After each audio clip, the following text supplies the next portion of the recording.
I've mentioned it in my first or second presentation this morning that I will be talking more about zone architectures, SIS, and the internals, how it works.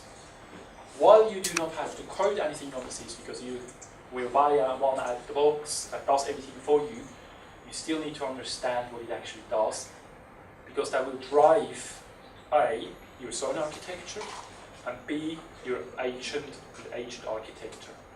With that, I don't mean the internals of your agent, which lines of code you're going to write, but how you might split the agents. You might have, even you read data from one system, but you might have three agents doing that.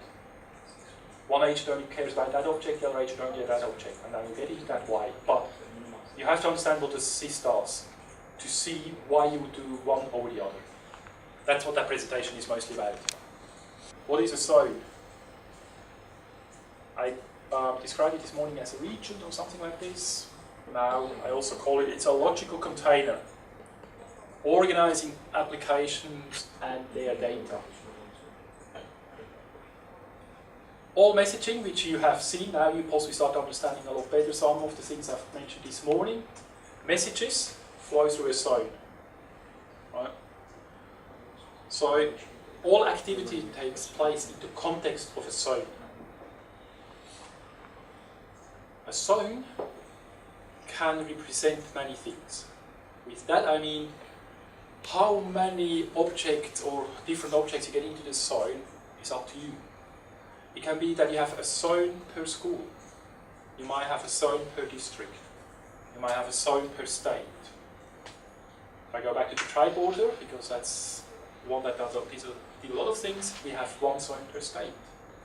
The reason why we could do that is it all deals with schools that are all remote schools. So the number of objects we have to deal with is very low.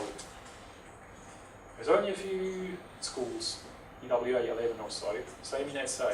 It's about 30 in, no, it's more I think in NT, they've added a lot more there, but the students a few thousand. Still, when we go to daily attendance, which is 2 records per day, per student, per enrollment, we're talking as quickly 12 million records per year for that low number of schools. So even though you might think, oh, that's okay, you can do all in one zone, you might reconsider that statement later on. Many zones can be managed by a SIS, and you've seen that already, you know what I'm talking about. You've set up a couple of zones already during the bootcamp today.